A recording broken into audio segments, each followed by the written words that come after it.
Hello, everybody. Um, this is Ethan Budiansky. I'm the Director of Environment at the World Cocoa Foundation.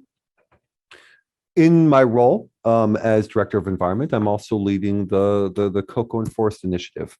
And I will tell you, I was pretty excited to put together this panel conversation that we're about to go into today. It's a fun topic. It's an exciting topic. We're talking about innovations in satellite monitoring and associated tools in our work towards eliminating deforestation from the cocoa sector, from the cocoa value chain. So we are approaching the 4-year anniversary of the Cocoa and Forest Initiative being launched at COP23 in Bonn, Germany, back in 2017. And for the past 4 years, industry and government have been working towards ensuring that they're not sourcing any cocoa from protected areas, addressing any potential for future deforestation as a result of cocoa production, restoration efforts, looking at their entire supply chains to see that we can truly achieve our goal of eliminating deforestation and restoring degraded lands within the cocoa sector. And a big part of this has been the adoption of these different tools, satellite imagery and such, towards helping to achieve these goals. At the national levels, the governments are working towards or have adopted national satellite monitoring platforms along with deforestation alerts. And companies themselves are working with different service providers and technology experts to see how they can integrate it within their own companies. So for the panel today, to dive in deeper into this myriad, this vastness of different tools and innovations that are available, I've brought together technical experts who, for the next hour plus, they're going to take off their individual company or government hats and really put on a hat of being an expert in a specific innovation that ideally will help us towards our overarching achievement towards eliminating deforestation. So I'm going to hand this over to them because they have a lot of really great information to share with you today. And then we're going to go into some Q&A at the end to make sure that you have an opportunity to ask your questions. Let me just tell you who's on the panel, and then we're going to go right into it. So we've got Rob McWilliam, who's the Director of Technical Services at the Earthworm Foundation. We've got Mohammed Yakubu. He is the head of the Geoinformational Department at the Ghanaian Forestry Commission. Leonardo Bonani, he is the CEO of SourceMap. Caroline Winchester, Strategic Solutions and Regional Engagement Manager at Global Forest Watch at the World Resources Institute. Jan Dirk Wegner, he is the head of the EcoVision Lab at the University of Zurich in ETH Zurich. And then to round us out, Alan Kroger, he is the head of Supply Chains and Natural Climate Solutions at Sattelligence. So, Rob, over to you.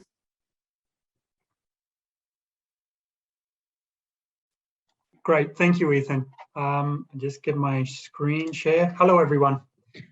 Many thanks to the World Cocoa Foundation for the opportunity to speak today. What I wanted to run you guys through initially is a quick introduction to satellite monitoring and alerts, and ideally set the stage for a number of the speakers coming up next to talk through more specifically on some of these details. I'll also weave in a few examples to talk through how I've experienced the use of satellite data to aid efforts to address deforestation.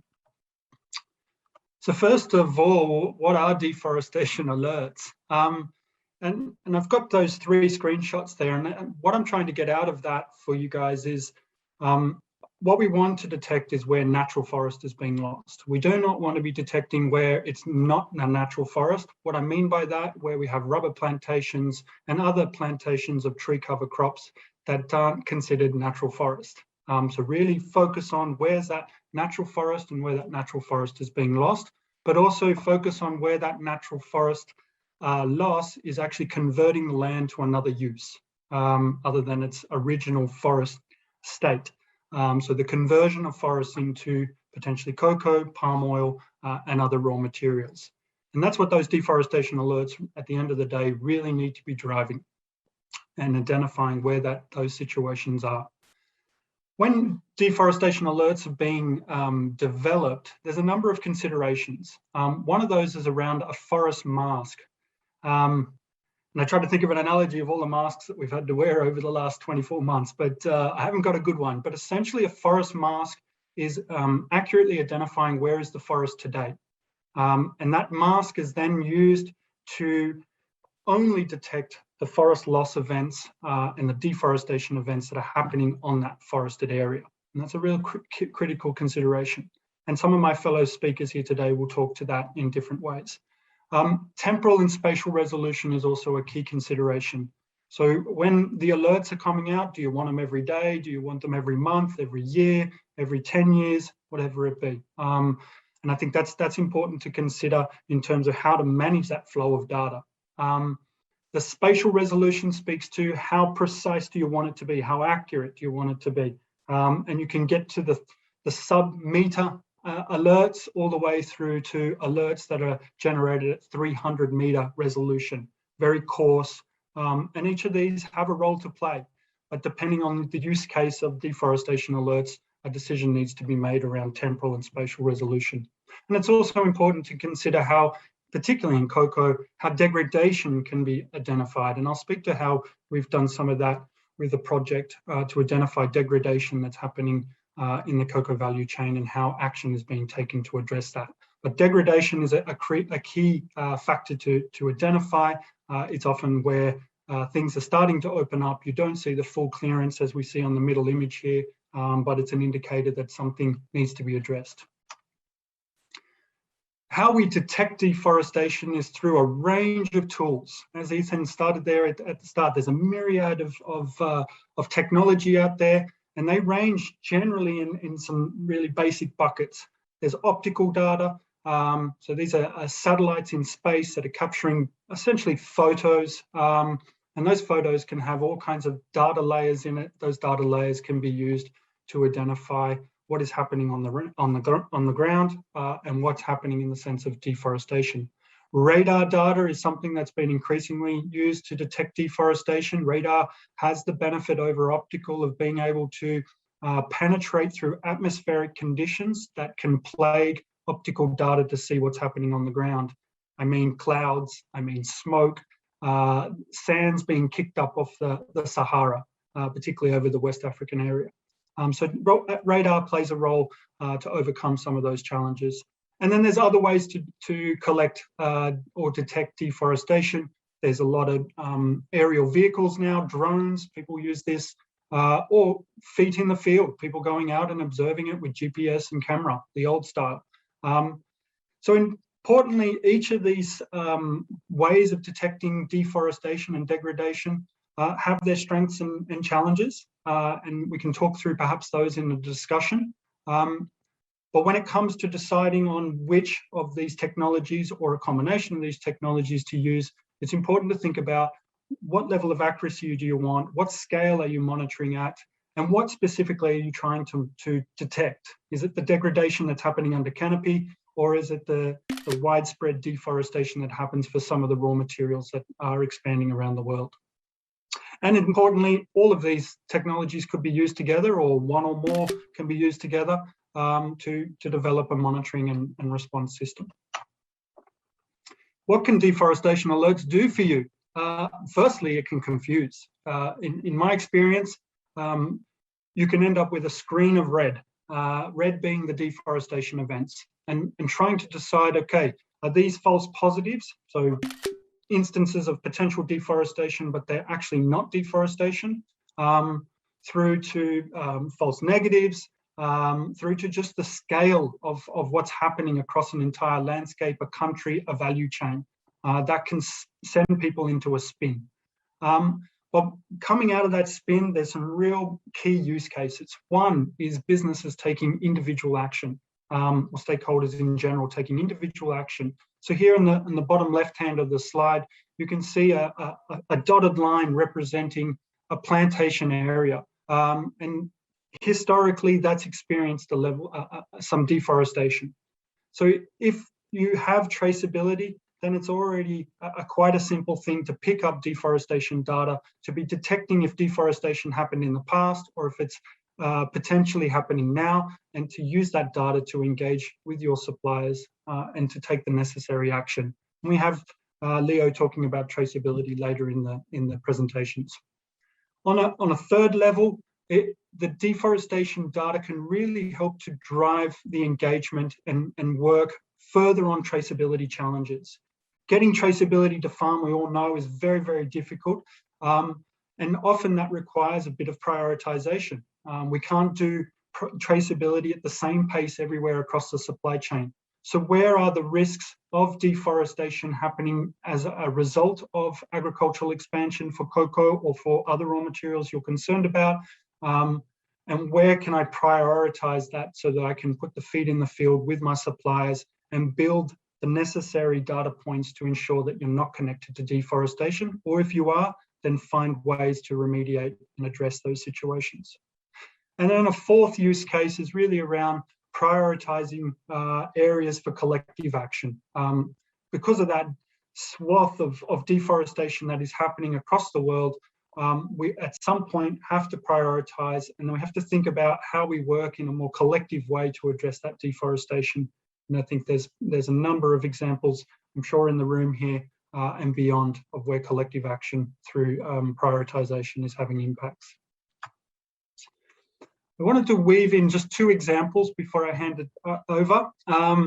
So the first one is really to build on that collective action and some of the work that I've seen occur in the Cavalli Forest Reserve in Côte d'Ivoire, with the work between Nestle and Sodafor and a whole host of local organizations.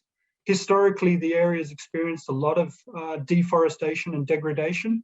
And the starting point in that project was really to understand what is the extent of the forest cover that's remaining, what is the historical loss of that forest, what are the dynamics of that loss, so that we could really think about sort of designing interventions to eliminate ultimately, or at least to slow down initially.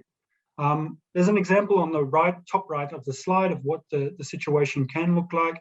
So often in this area, local farmers are going into the area to grow cocoa. They are not clearing the forest as we would expect in other parts of commodity supply chains like palm oil. They're largely clearing out the understory of the forest and planting cocoa.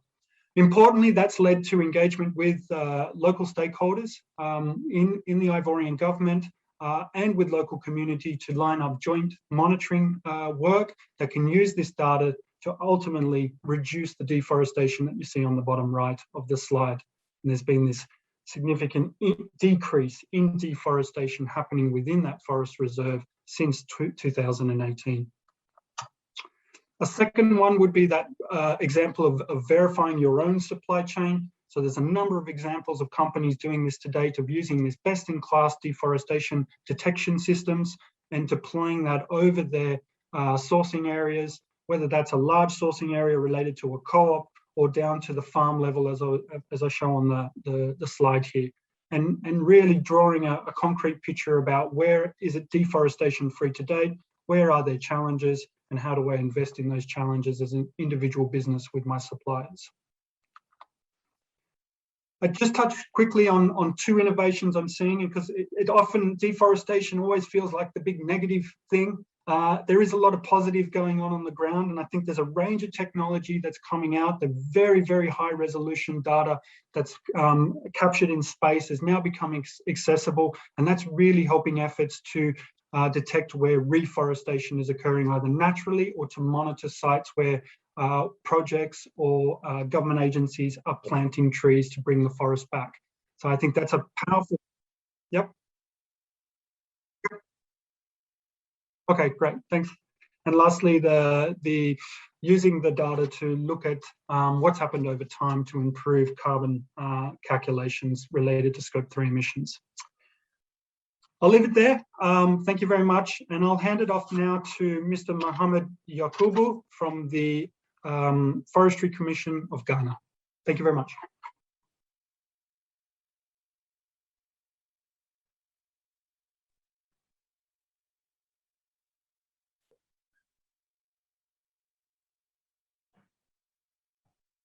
Yeah. Okay. Can you see my screen? Hello, hello, can you see my screen?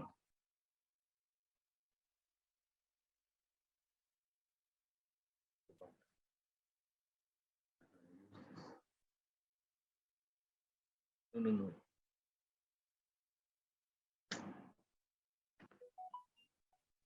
This.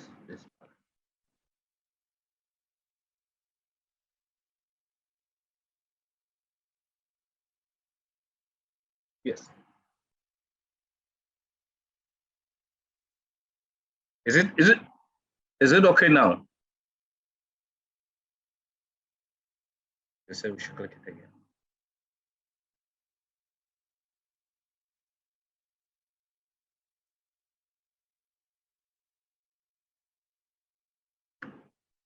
Is it okay?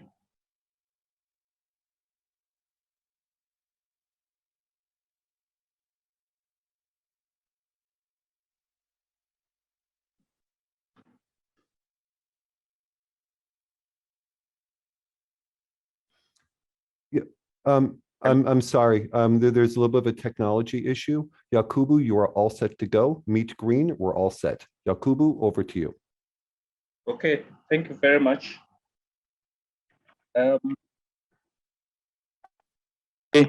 Look at land use and land cover maps. I'll look at the technologies we are using now and how we are using that to track commodity-led deforestation in Ghana. So generally, land cover is just it's a model that represents the various cover types. On my slide, you have grassland, shrub grass. You have below mangroves, and then you have cocoa and forests. There is a boundary between the cocoa and forest. And under the satellite image, it is really very difficult to distinguish between cocoa and forest. And most of the times in Ghana, cocoa deforestation is being deforestation in Ghana is being driven by cocoa, because cocoa is grown around the high forest zone of Ghana. So we have developed a technology to try and look at the cocoa systems in Ghana. We have first of all tried to map out, segregate cocoa from natural forests. In addition to that, we have looked at the cocoa system, and then we have segregated cocoa agroforestry system, and then monocrop cocoa system. The monocrop cocoa system is a system where you do not have trees growing within the cocoa crop. The cocoa agroforestry system is a system where you have natural trees interplanted with cocoa.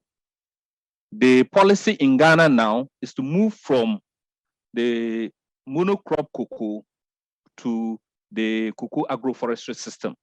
Because of that, the Forestry Commission took it upon itself to find a technology that will assist us segregate tree crop, mainly cocoa, from natural forests.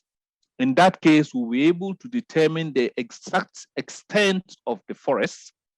We will be able to calculate exact deforestation rates, and then we'll also know the exact extent of cocoa. But more importantly, because this is being driven by policy, is to find out where monocrop cocoa is and how we can move from monocrop to cocoa agroforestry system. Because the cocoa agroforestry system is the most desirable way of cultivating cocoa. We note in Ghana, we have noticed that the monocrop cocoa, initially the yield is good, but over time, the yield dwindles. But when you have the cocoa agroforestry system, the yield is fairly constant. It increases over time, and the gestation period, the period that the cocoa produces, is very long. And so there's now a shift from monocrop cocoa to cocoa agroforestry system, because that is climate smart and is more friendly to the environment. So how do we do that? We use F observation data. In this case, we are combining optical and radar. We are also using the Python. Then we're using Google Earth to do pixel harvesting. And then we're using machine learning algorithm. But the most critical aspect of it is the engagement of people. In Ghana, we have introduced one innovation that when you are producing your map, at the end of the day, the map is going to serve multiple users. One, we use the map for reporting GHG inventories. We use the map to report on the extent of forests. Stakeholders use the map. So before you send out your map, we need experts to review the map, to interrogate your methods, to interrogate your data collection procedure, and then to integrate your draft map for lessons. So the pictures you see here is the experts who are looking at the map. The expert is drawn from academia, research, stakeholders who use the map. When we are done with that, the draft map, we then send it to the communities to look at the map and see whether the map speaks to the realities on the ground, because it is the communities who will determine whether the map is correct or not. Invariably, it is the communities who are the front runners of deforestation and forest degradation. And that is why we want them to be part right from the beginning. So that was a very key innovation we used in trying to map out our land cover and then try to segregate tree crop from natural forests. So having said that, I will want to come and to explain how this map works. Now on the screen is an online platform we developed because we realize that data access in Ghana is very critical. We have this institutional collaboration. However, when you produce the map, it sits with the Forestry Commission. Now, people in academia wants to use the map. People in research wants to use the map. Stakeholders, those in operations wants to use the map. So we thought it wise to develop an online platform where we can define data access level to look at the data needs of all the stakeholders. Then the stakeholders, depending upon what they want, we can give them access through this online platform. So you have here the map of Ghana showing all the crops. We have the closed forest, which is shown in deep green. We have the open forest. We have our water bodies. We have settlements. We have the monocrop cocoa. Yakubu, we have the cocoa. I apologize, but it looks like your presentation is not moving forward when you are speaking. And I want to give you a warning. I think you have about 2 minutes left. So basically this is the land cover we have produced. I want to demonstrate how this is done online. So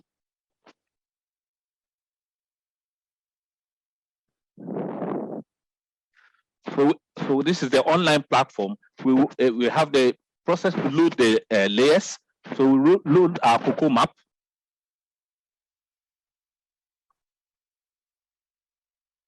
Okay, then we can load the forest reserve boundaries.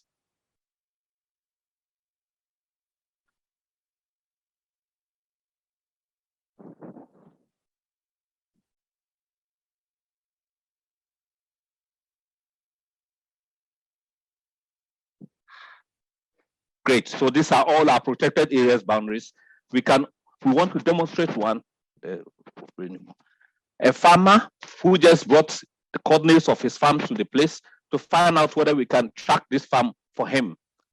Then we have the farm located, which points to the fact that this is a cocoa farm coming from, which is a monocrop cocoa, and the details of the farm is provided. So this is what Ghana we have come out with. We want to use this model to track cocoa from the gate to the cocoa beans right from the forest gate or wherever it's being produced to the market.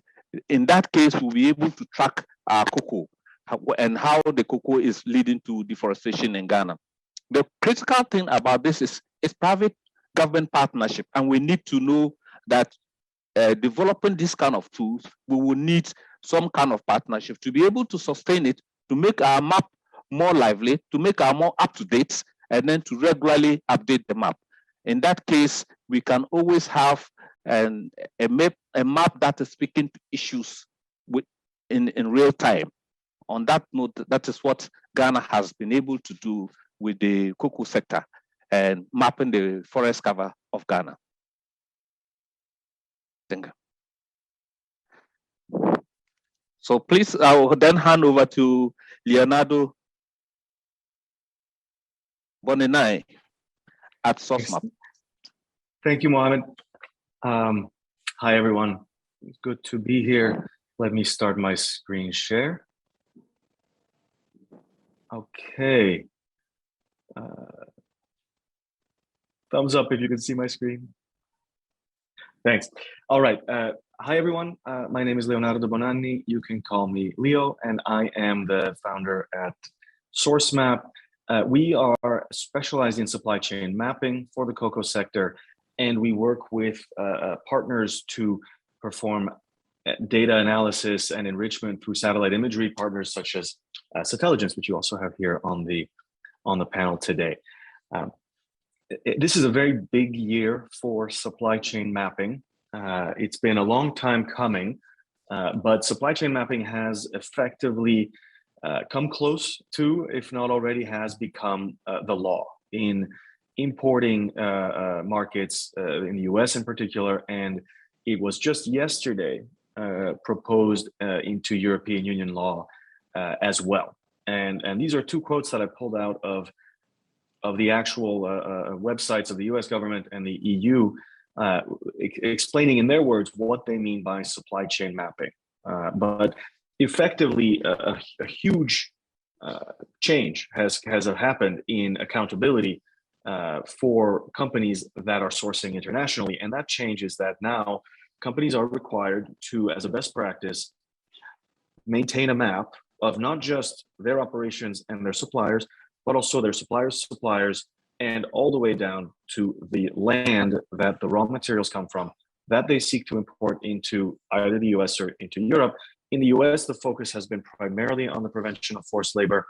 On the European side, yesterday's announcement is entirely focused on the prevention of deforestation. So this is a big deal. So how do you deal with these new requirements? As you probably imagined, supply chain mapping down to the raw material for most industries is a task that cannot be done through any of the traditional ways. So no amount of auditors, no amount of direct engagement can effectively map the millions of farms in, for example, the cocoa sector.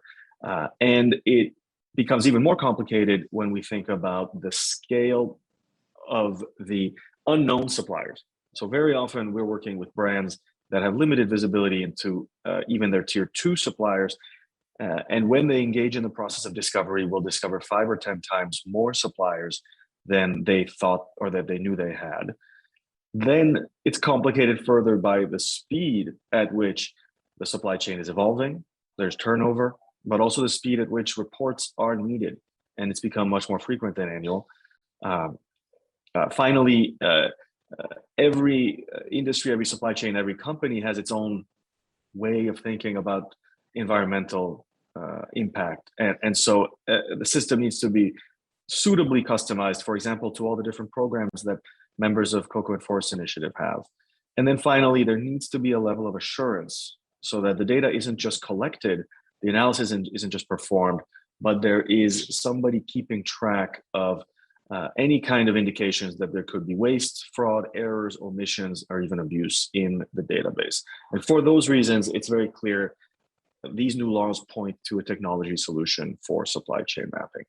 Very briefly, our role has been primarily to provide the data that brands use to confidently communicate either to the government or to the public about their environmental and social programs. The due diligence horizon starts with supply chain mapping, and this is for both the EU and the US, then goes through a series of validations and corrective actions to produce a best-in-class compliant supply chain report. And so these are the steps. Know your suppliers, map them down to the farms, then verify the chain of custody through transaction traceability, then assess the risk and implement corrective actions where they need to happen. And then finally, prepare all of that for reporting, either anticipating or responding to requests from your customers, your consumers, and various regulatory agencies. I'm just going to give you a handful of case studies, and not all of them are from cocoa, because mapping the supply chain has become critical in a number of raw materials, including, for example, cotton and leather. The same approach applies to all, both from the point of view of what the importing regulations require and a point of view of what the workflows require to achieve this level of visibility. So this is a case study of cotton, a hotly contested commodity these days. On the right, you see this sort of noodle. It's a diagram that depicts the process of cascading supplier discovery, where if you're a brand who doesn't know the raw material sources, you effectively require your suppliers to log into a platform and upload that data, and then you invite those suppliers to do the same. And because it's been practiced for a number of years, especially in regards to deforestation monitoring, it is now a common practice across cocoa and a number of commodities, including cotton, palm oil, coffee, and more. Now, what you'll expect to see happen is a lot of activity on the platform. So within about 3 weeks of launching this request for transparency, suppliers will have largely about 90% registered and responded to the request for information. So these are just the kinds of activity graphs that you can expect to see. As a result of all the data that you've received, you can then, and this is now examples from the footwear industry, really provide a very fine-grained ranking that can be used to assess risk, and that's considered best in class for risk assessment and can drive those corrective action plans. And those risk scores are generally custom configured, but they are comprising regulatory, environmental, social, and even good manufacturing practice rankings. So all of those can be combined in a bespoke way to provide the feedback that you can use to then drive the corrective actions. We work with best-in-class providers of satellite data once the supply chain has been mapped to ensure that over time, the facilities are not, the farms, the facilities, they're not moving into areas of high risk, high activity and deforestation, but rather are staying put and are staying in areas where the virgin forest is untouched. We also have to do a certain amount of volume reconciliation, farm deduplication, look out for incorrect, fraudulent, or abusive data of any kind. And by keeping an ear to the ground and looking at the flow of data, it's quite easy to flag those inconsistencies, reject that data, and ask for better data to be provided.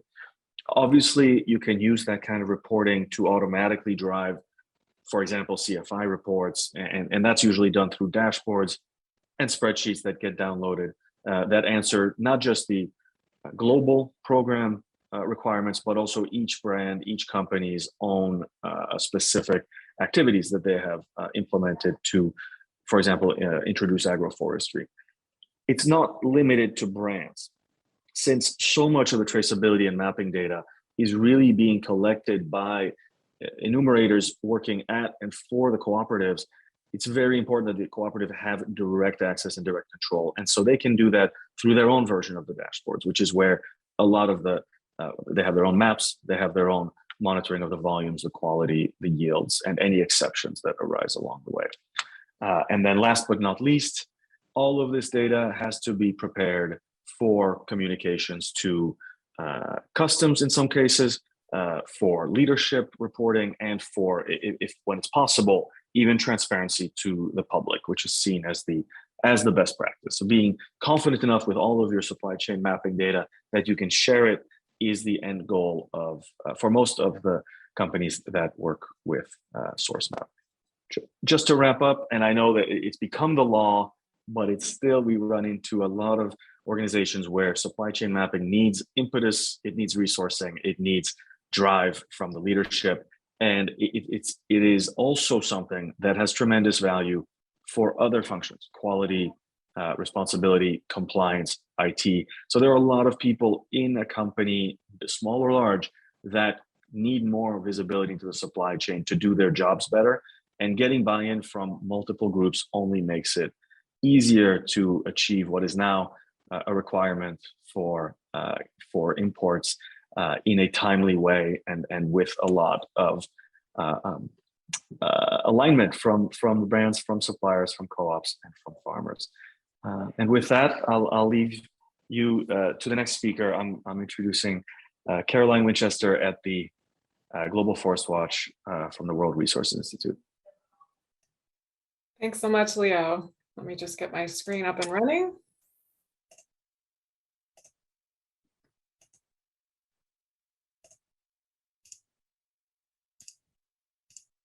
All right. Well, good morning and good afternoon, everyone. Really wonderful to be speaking with you all today. I have the great pleasure of discussing deforestation risk assessments with you, which are one of the many tools useful for realizing no deforestation goals. So to start with, what is a deforestation risk assessment? In short, it's a tool for proactively identifying the risk of deforestation that's in non-compliance with a particular commitment. And deforestation risk assessments are useful because they can help companies prioritize where to engage in their supply chains. This is particularly relevant in the cocoa sector, where the average company sources from over 100,000 cocoa farms, which is quite a daunting number. So with the results of a risk assessment, it's possible to take this large number and focus one's efforts on the riskiest farms first. Now, when working with deforestation risk assessments, there are a few best practices that are good to keep in mind, such that the assessment is actually providing useful insights and information. So the first is to make sure that any assessment you're working with or developing is really well aligned with the commitment at hand. So in the case of the cocoa sector, the overarching commitment is the CFI pledge to no further forest conversion due to cocoa expansion. And so ideally you would want a risk assessment to speak to that commitment. Second, whenever developing any sort of method, not just risk assessments, it's always good practice to have those methods independently reviewed and made accessible to ensure that they're as robust as possible and it's very transparent what's in that method and its limitations and caveats. Fourth, when it comes to actually applying a DRA to one's own supply chain, it's very important that you apply it to your whole supply base, so not just a portion of it, but looking across your whole supply chain portfolio.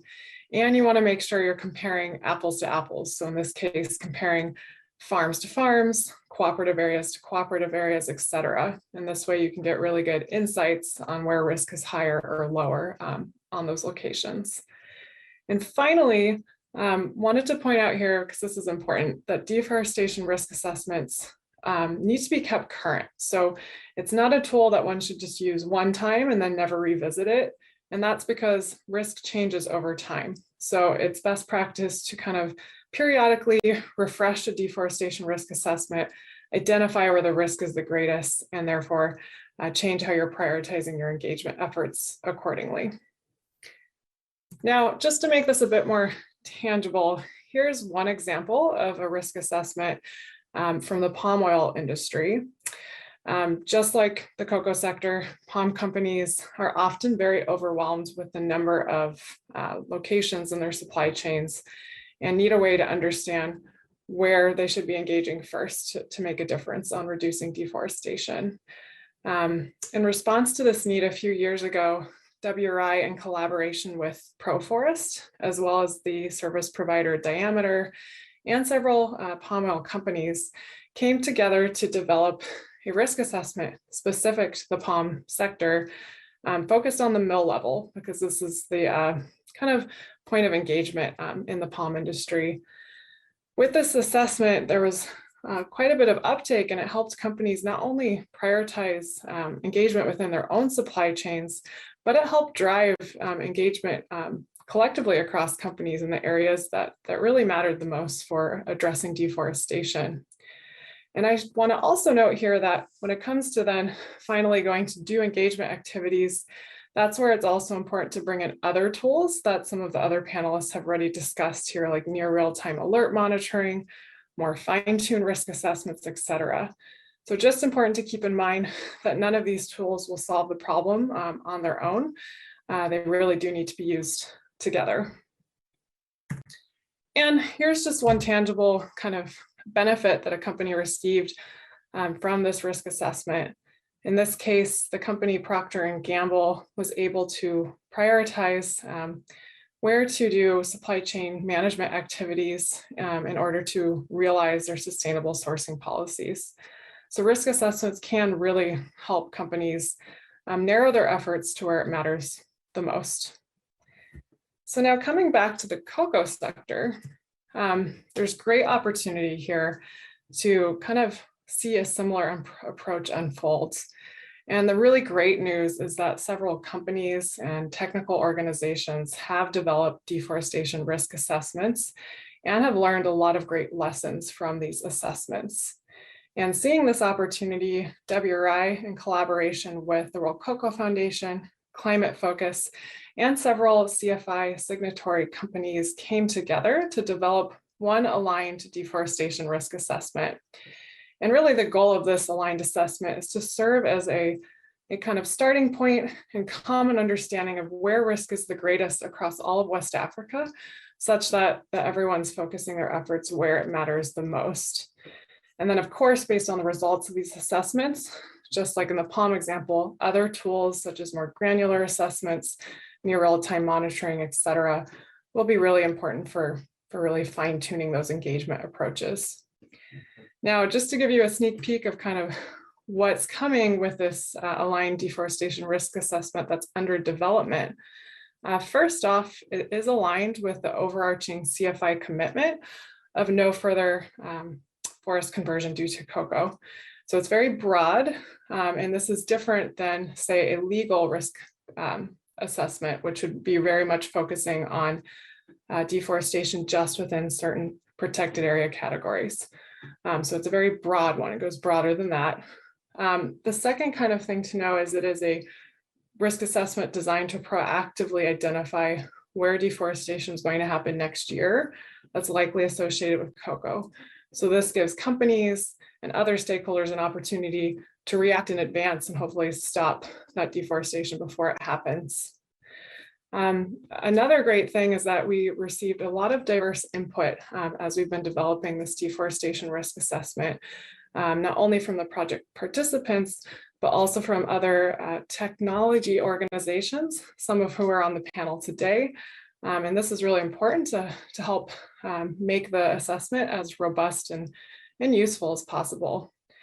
And finally, this risk assessment will be going through a peer review process and be published the middle of next year and freely accessible for any company, technology organization, or other stakeholder to utilize and benefit from. And on that note, I'd just like to wrap it up to say, I think the development of this assessment is a great example of several actors coming together to develop a tool for harmonized impact at scale.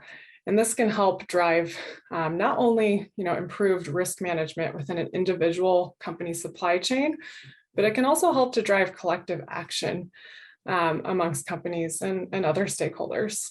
And really, the more that we can all make satellite monitoring tools accessible, the more we can work together, the better we're going to tackle the challenge of deforestation. So I'm going to leave it with that, and thank you for the opportunity to speak with you all today. And with that, I'm going to hand it over to our next speaker, who is Jan Dirk Wegner at the University of Zurich. Yeah, thanks a lot, Caroline. And let me just share my screen with you. All right. So in the next couple of minutes, I will talk about how we use satellite imagery to compute high carbon stock maps at global scale.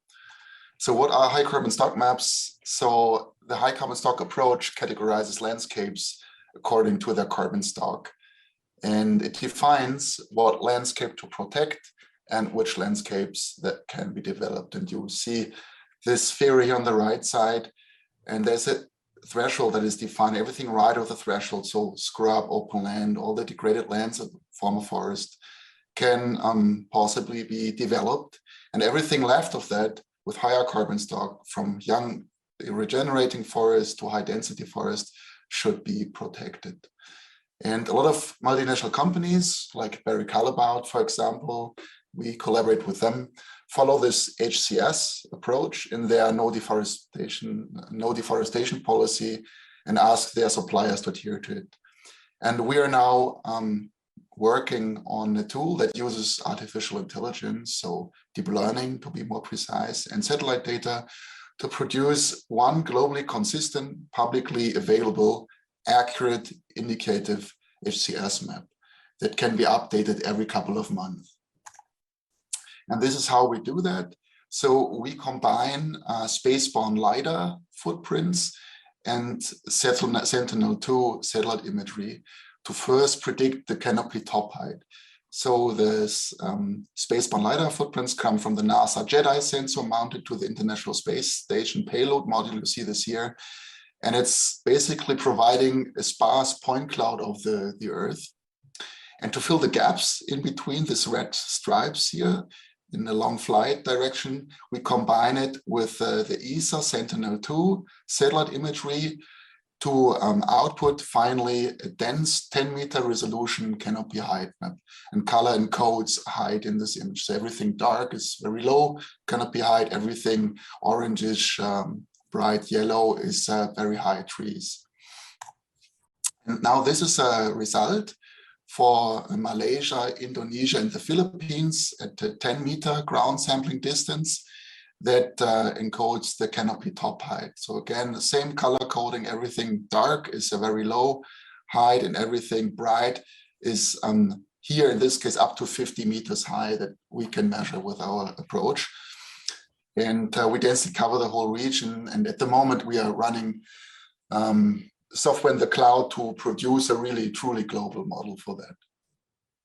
Now, using this canopy top height layer, we use that as input to translate the canopy top height to carbon stocks using reference data that either we collect on the ground or that we can take from the JEDI mission, the biomass product in this case. And this is such a high carbon stock map that we produce now.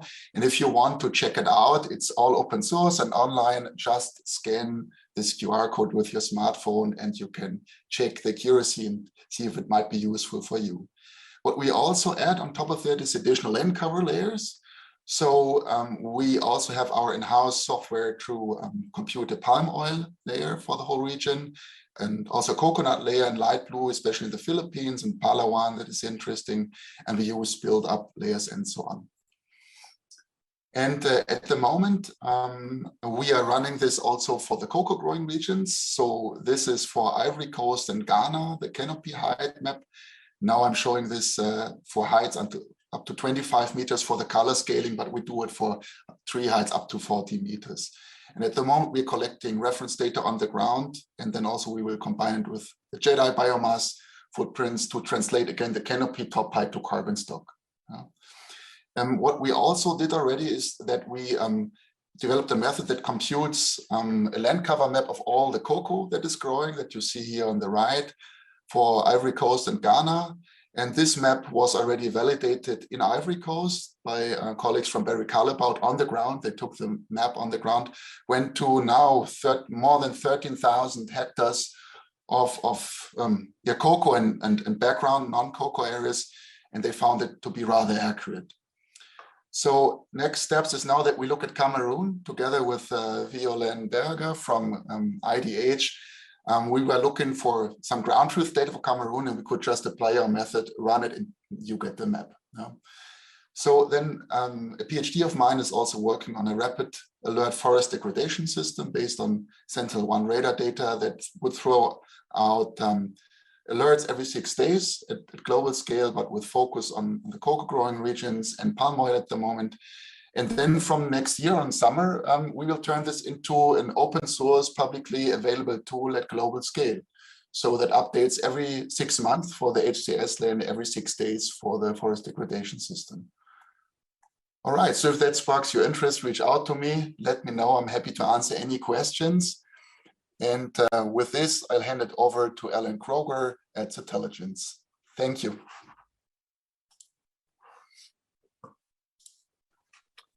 Thank you. This.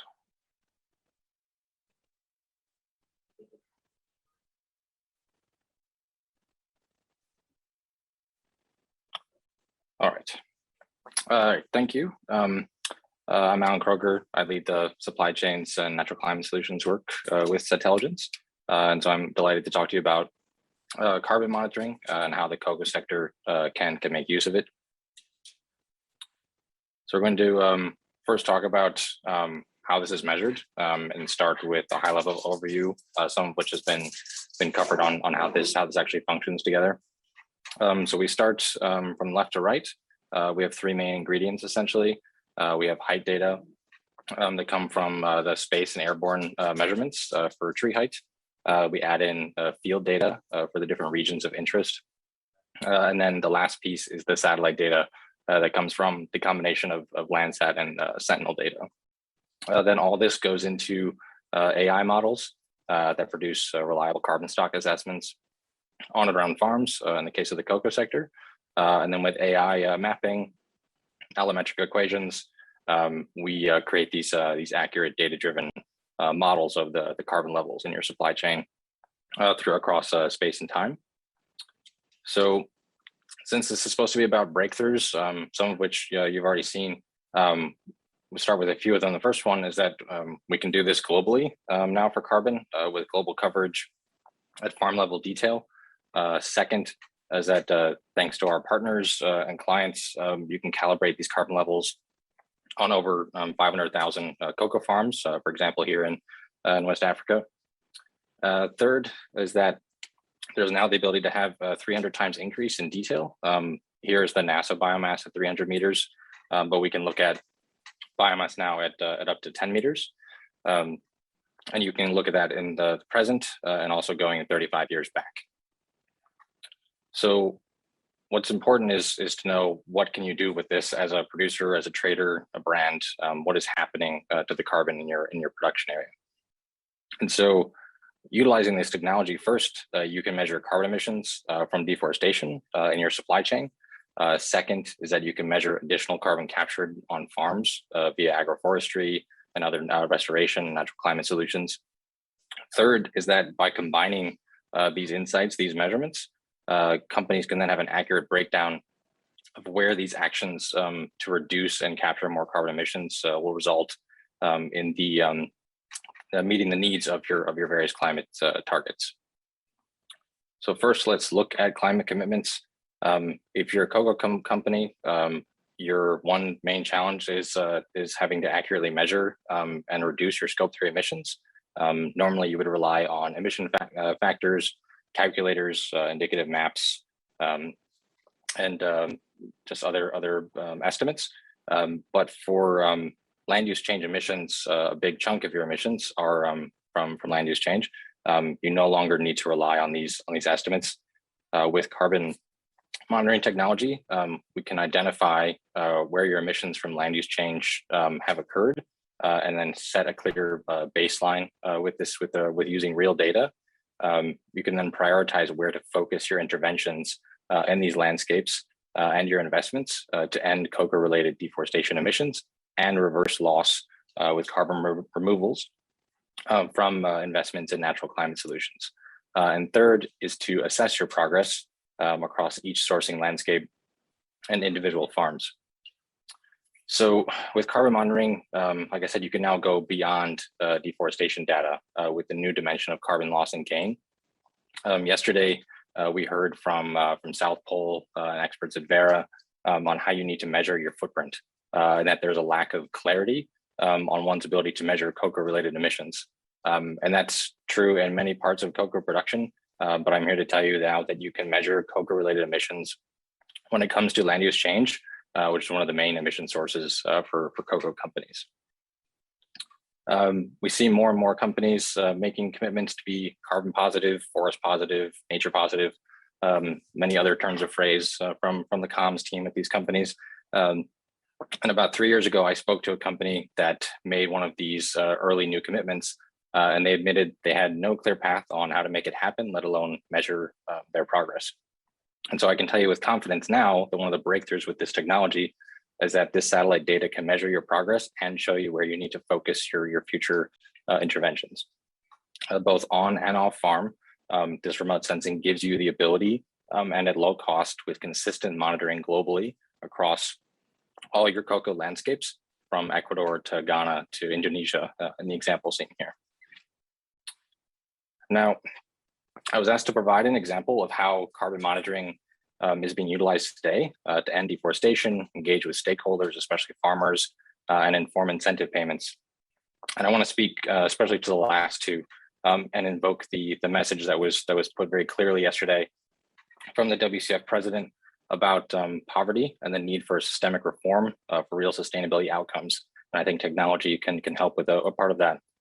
So the example I want to highlight is the ACORN program at Rabobank, which is an agroforestry-led carbon market that pays farmers for the carbon captured via agroforestry. Now in cocoa, carbon is both a liability and an asset, and farmers are being engaged about both within CFI, but this needs to happen on a much wider scale, and they need to be paid for reducing liabilities and increasing carbon assets. So with this new satellite technology, farmers can be part of the global restoration movement, pick your movement, Trillion Trees, AFR 100, and they will be given credit for capturing carbon and get paid in real dollars that this technology affords them. So ACORN has a 2025 target to sequester 150 million tons of CO2. But more importantly, they need and want to do this with 15 million smallholders by planting economically useful trees on their farms and then capturing the carbon and credits for that. And none of this would be possible without the breakthrough in satellite carbon monitoring that we've experienced in the last few years. And to be able to measure carbon changes on small 1/2 to 5 hectare farm plots. So this program creates units of carbon removal that are sold to companies like Microsoft just this year. And this methodology is now certified, validated by Plan Vivo. And most important is that I think the general consensus is that farmers will see a roughly 20% increase in income, plus all the other benefits that come with switching to agroforestry. So I want to leave you with the point that this technology should no longer be seen as a luxury. The types of nature tech you've seen in the last hour, I think is increasingly fundamental for proper due diligence, collaboration, and as I presented, finding more value in your supply chain for the benefits of farmers and the overall climate. Thank you very much, and look forward to the general discussion. Thank you, Alan. And thank you, everybody else. I mean, those were really good presentations, and I learned a lot just by listening to you guys talk, and we talk a lot. So this was really great. So now we're going to go into the Q&A session, and I would like to first hand this over to. My apologies. I'd like to first hand this over to Yakubu.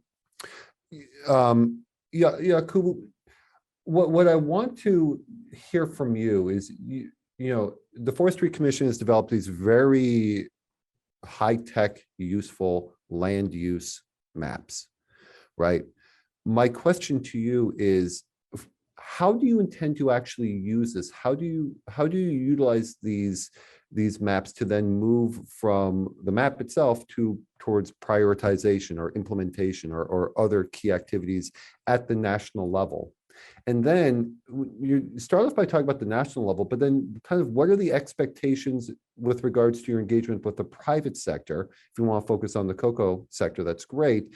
What is the expectation of the private sector then in how they could utilize these maps within their own supply chains, and how that links once again to national priorities? Yakubu, over to you. Thank you very much. I'll start answering your question from where you ended. First of all, I want to say that for the private sector, I indicated in my presentation that this was a collaboration between the government and private sector. For example, we have a econometric card that was assisting Ghana to develop this map. We're talking of sustainability, how this map will go forward. So we are looking at a situation where first of all, we want national ownership of the map. The national ownership will be the Forestry Commission presenting this to stakeholders as this is our national map, and then come out with modalities to use to access the map at the various levels. So the private sector can access it for whatever they want to do. And then we define access level for the private sector to look at how they can access this map. For example, to track cocoa, to track deforestation, for GHG inventory, etc., etc. So that is the way we want to engage the private sector to look at it. We also look at funding. I indicated that it is very, very critical for you to find a way of sustaining the map. A map is a model, and a model you need to keep updating it to reflect on the situation on the ground. Our landscape is very dynamic, it's very fluid. Every now and then it's changing.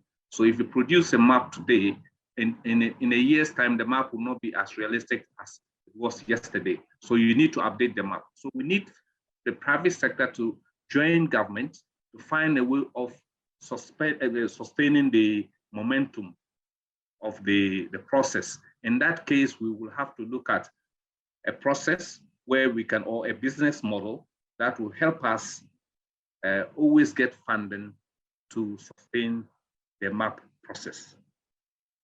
That is what I'll say. The other aspect of your question, if you can, the first part of your question was to do with the national ownership. National ownership, and how do you actively utilize these maps towards national priorities? So as I indicated, the map is a model. Within the map, we have one, for example, we have segregated cocoa and into shaded and non-shaded cocoa. The cocoa board is currently mapping up cocoa farms. The idea is to move from the monocrop cocoa to the shaded cocoa. So the map will give you an idea where monocrop is and where cocoa agroforestry system is. So interventions, the NGOs and others are all moving into the sector to assist cocoa farmers to plant trees within their cocoa farms. So with the map, you know where the monocrop cocoa farms are. So the idea is to make this, we'll present this first to Cocoa Board. We are collaborating with Cocoa Board to use this map. We're also collaborating with the CFI to use it for tracking, and we're collaborating with the private sector who wants to use the map for other purposes. For example, if you go through the map, you'll see that we have also looked at other tree crops. The other tree crops include oil palm, citrus, and the rest. So for the oil palm industry, they can also hook onto the same map and then make use of the oil palm industry. Then, very importantly, we are looking at landscape restoration. Within the map, you find degraded areas, you find forest reserves that we have encroachments, you have districts that needs interventions. So the map will serve as the baseline information for all these interventions. And you know exactly where to target your interventions. Thank you. Thank you. Thank you, Yakubu. There are some great questions that I want to ask, and it's honestly, it's kind of difficult to know who to ask because you guys all deal with these issues kind of across the board. So I'll ask a question to someone specific, but please feel free to respond if you would like to respond as well. Caroline, something that to be quite honest, you and I have talked about with others for quite a long time, and that's the issue of comparing apples to apples. Right. There are so many different technologies, satellite monitoring platforms that are out there, but each one, to some degree, they're using different methodologies and different ways of defining what an actual forest is, which I think creates a bit of confusion when we're trying to monitor deforestation or apply a deforestation risk assessment. Can you talk a little bit about the need to move from comparing apples to oranges to apples if we truly want to have a good sense of this work around deforestation? Sure. Thanks, Ethan. And indeed, a topic I've discussed with many before. And I'll just provide a concrete example from this deforestation risk assessment project Deborah has been supporting on. The state of play right now is there's a lot of great risk assessments out there, but they all have different approaches, definitions, and methods underpinning them. So what ends up happening is one company will light up a certain area as high risk, and the other will highlight it as low risk. And this causes challenges, as you can imagine, in really understanding where is the issue.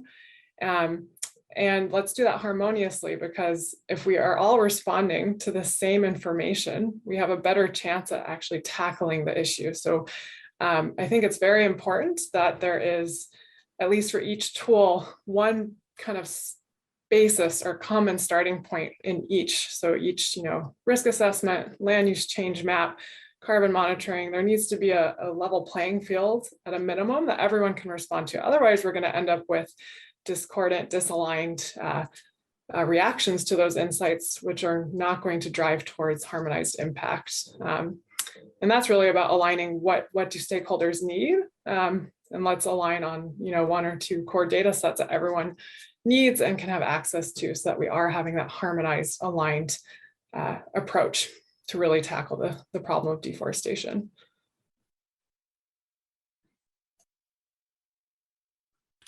Thanks, Caroline. Yeah, if I can add something. Please. Ethan. Yes, one key thing is, for example, if you look at Ghana, Ghana shares a common boundary with Ivory Coast. And within that boundary, the landscape is almost the same. So it is important that Ghana, Ivory Coast, we sit down to look at what constitutes the forest, what constitutes monocrop, and what constitutes agroforestry system.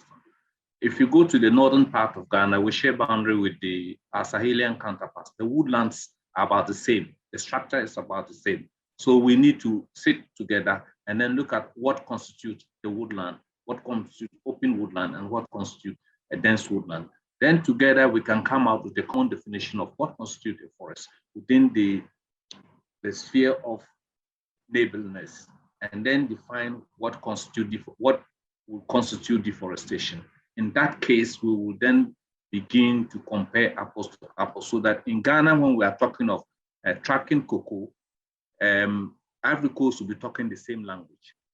We have a situation where prices of cocoa in Ghana goes up, the cocoa is smuggled to Ivory Coast. But the prices when it reverses, the cocoa is smuggled to Ghana. So in that case, we need a common denominator, such that we will not have this kind of leakages, so to speak.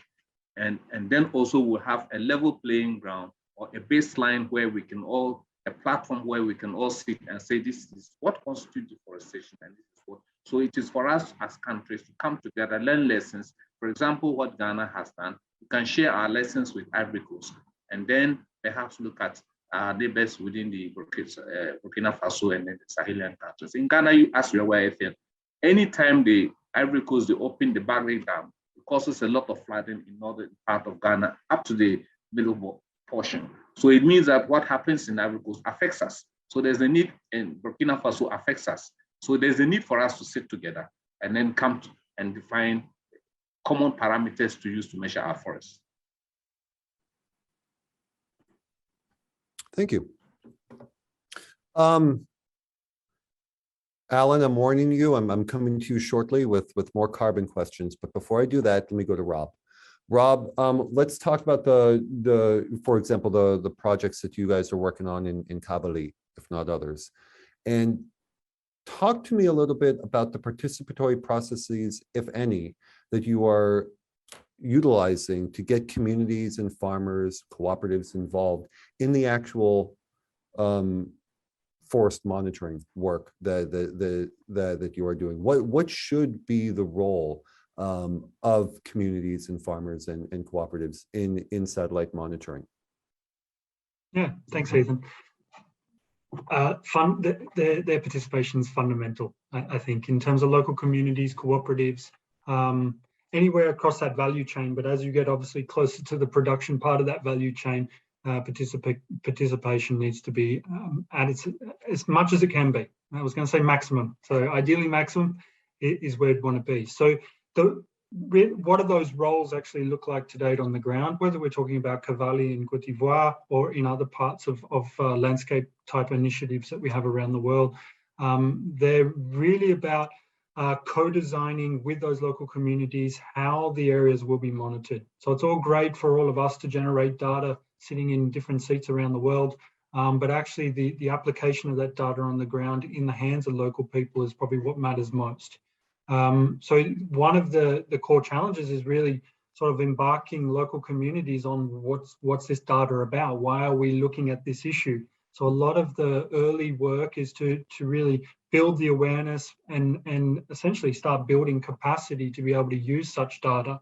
We definitely don't want to be lobbing data over the fence and saying, well, there you go, there's a problem, go and fix it. So there's a lot of support that goes on, but then working between stakeholders as well, with government agencies and local communities, which may not have always been the best of friends, but finding common ground for them to work together on the same problem, which is encroachment into these forested areas to plant cocoa and other raw materials.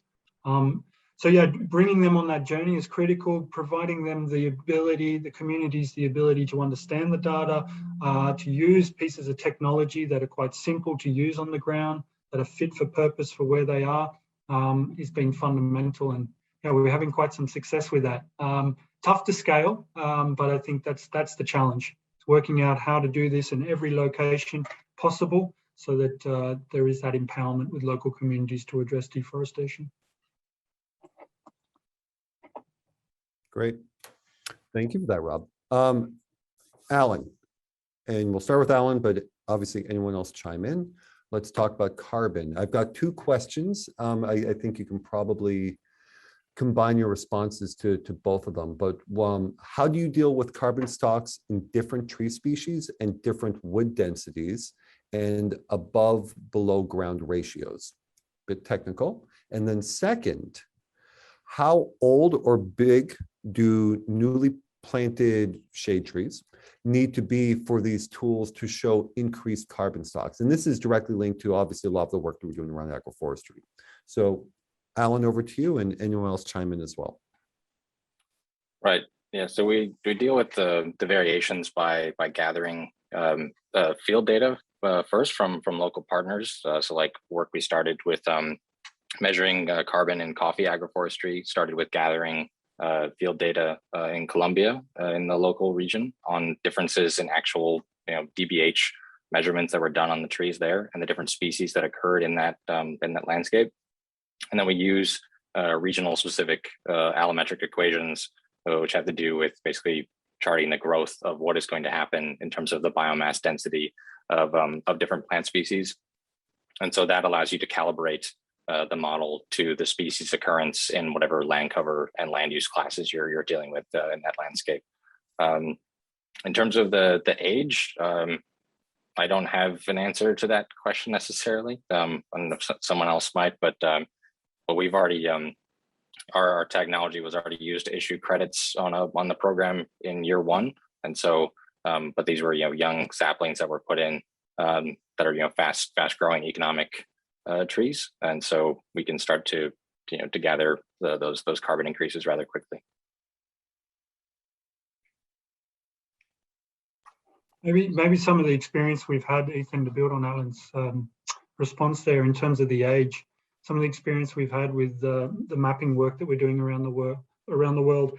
In some places that when we see a return in the vegetation, it's typically taking between 3 to 5 years using the sort of the resolution of imagery that's used to detect that the forest has actually come back or that it's regenerating. In other areas, in temperate areas, obviously much slower, and we've done some work in Russia, and it's 20, 30 years before you see some kind of disturbance returning back to its forest state. So I think, yeah, it takes some time, but I think there's a number of tools, as Alan is touching on as well, a number of tools that can capture that data locally to see those trees are coming back, to validate that, through to the innovations that are going on in the space technology and very, very high resolution data that is now getting to the point where it's starting to detect those seedlings that have been not necessarily planted in the ground, but that return time, the gap between planting and then seeing the tree growing in the satellite data is getting shorter and shorter. Thanks, Rob.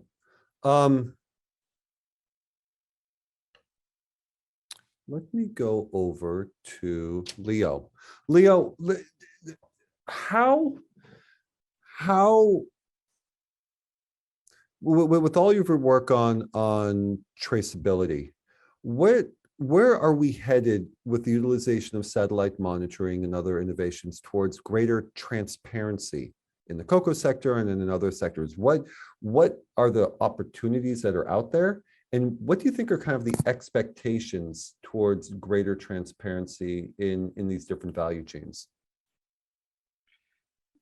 You know, we got our start in developing supply chain transparency for the cocoa sector. It has been for 10 years now, the leading edge of what can be expected. And so even though I showed examples from leather and cotton, the hands down, more often I'm showing examples of what the cocoa industry has done to other stakeholders than the other way around, because cocoa really does have a leading edge. And so we know from what cocoa is doing basically where the future lies. I think, you know, the expansion of this level of traceability, of dedicated sourcing, it is clear that it's going to go from just the certified to the conventional cocoa sourcing, and that represents a huge volume of additional cocoa and cocoa products being sourced traceably and transparently. So that's a huge evolution. It's happening right now.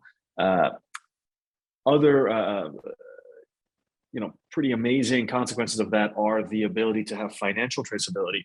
So with product traceability and price transparency, we also know how much premium should be making its way back to co-ops and farmers, and how and we can start to facilitate or verify that those payments were made. So that represents a step change in farmer livelihoods, and we're very excited for that to start happening essentially, as we speak. And then finally, I think I speak on behalf of all the companies we work with in saying that there's a great hope for automation of these processes, and it's starting to be the case. So as the product supply chain has become digitized through mobile apps, through software that's accessible to co-ops, to traders, to exporters and importers, digitization means at some point all of this data will be flowing much more freely. And the same thing, we're working on the enrichment side. So how do we take mapping data, traceability data automatically and overlay it automatically with various kinds of land use analysis? And that can be the scope 3 carbon, it can be the deforestation monitoring, it could be biodiversity. There's just such a wealth of data out there. It just takes the effort to digitize on the one hand, and then to enrich on the other hand. And I think, rightly so, we can see a future, very near future, in the next 3 to 5 years, when traceability is taken for granted, even for conventional cocoa, and land use analysis is also performed, seamlessly as part of that traceability. And those pilots are already underway. So I think it's only a matter of time. Jan, building upon what Leo was saying about there's just so much potential information that is out there. And I think I want to ask you this, coming from the university setting, how do you make this type of satellite monitoring and all of the different innovations more open source to allow for all of this vastness of information to really feed towards the bigger vision? So Jan, over to you. Yeah, that's a very good question, a very important one. So in academia, we basically make everything open source, right? So we publish the software, so everyone who knows a bit about programming can look at the source code, run it on their own machines or in their own cloud. And this also helps us detecting our own bugs, right? And it's sort of also trying to motivate other people in computer science, where we come from, to work on this important problem and not waste their talent, in quotes, at Google or Microsoft, but apply it to something more important, I would say. And what we also do is basically make publicly available all the maps that we have, carbon stock maps, all of that, plus also the reference data. This is important. And this is something else that I would encourage a lot of the stakeholders in the field to publish their reference data. such that not there's all these different and small campaigns and you have a lot of different small data sets that follow different protocols, but have one bigger concerted campaign, maybe organized by WCF, WRI, and the HSA people and so on. Have one huge data set that all of us can work with, companies, universities, NGOs, and so on. And this should be transparently evaluated. And then the last point, maybe for open sourcing, I think a very essential point is not only consistency, so a globally consistent approach that we look at Ghana and Ivory Coast with the same tool, but also transparency. And transparency of what kind of methods are used to produce a map, for example, and then how accurate is it? So we need what we call in science a holdout test set. Yeah? So we should have a reference data set that is secret, housed at WCF or WRI. Everyone who is producing maps give that to you and you evaluate it. No one else knows where to sample. Then we call this benchmark challenge, and we have them a lot in computer science. Then we have a ranking, who's best, right? And where are the shortcomings? And we can transparently report that. And that's sort of probably the last point I want to make. So I think consistency across country boundaries and transparencies are key to move forward.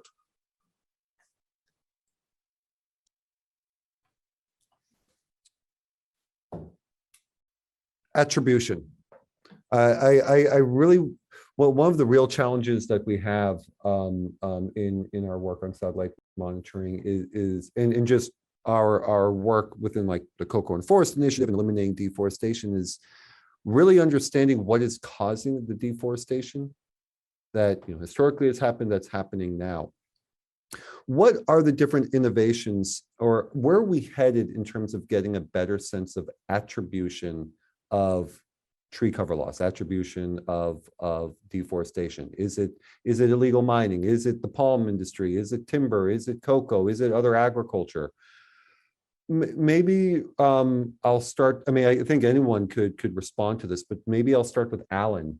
How are we improving our ability to attribute to get a better sense of the attribution of any new deforestation? I mean, I would say we're already there. I think we can give really accurate attribution across the tropics, across all the major forest risk commodities that we all work in. We're doing an assessment right now in Suriname that looks at gold mining caused deforestation versus other deforestation, and so I think all the open data that's been put out there about accurate land cover maps, land use maps, the information that's shared on where different crops are, and then validating that with various actors in those commodity spaces leads us to more and more accurate attribution of what is causing the actual issues, as opposed to just a few years ago when cocoa was accused of being the highest cause of deforestation in West Africa, when it turned out it actually wasn't. And so it's just a matter of looking for those fast improvements and just having better land cover data, which we have now.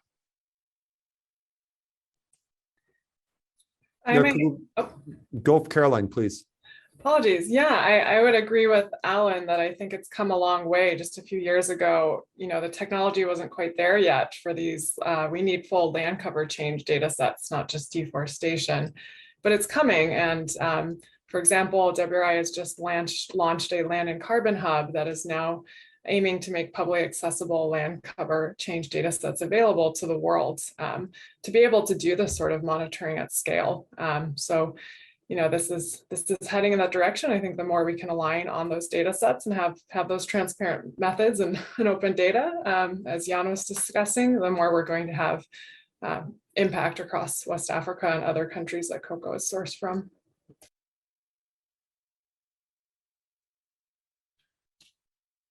Guys, this was really good. This was a really good conversation. I think you nailed your specific topics, and then the dialogue after, I think, was really resourceful for myself and for everybody else on this panel conversation or in the audience. So I want to say thank you to all of you for participating today, for putting in all the effort to really give good information to those who are in the audience. Everyone in the audience, thank you for joining this call, joining this panel. I want to give you a quick announcement. It's a very important announcement. We are going to be in Brussels next year for the partnership meeting. We're going to do it face-to-face. I'm excited about this. Virtual is great. Face-to-face is a lot better, and especially if we're going to Brussels, October 26th and 27th of next year. We hope to see you there, and I hope to continue this conversation. Talk to you. Bye.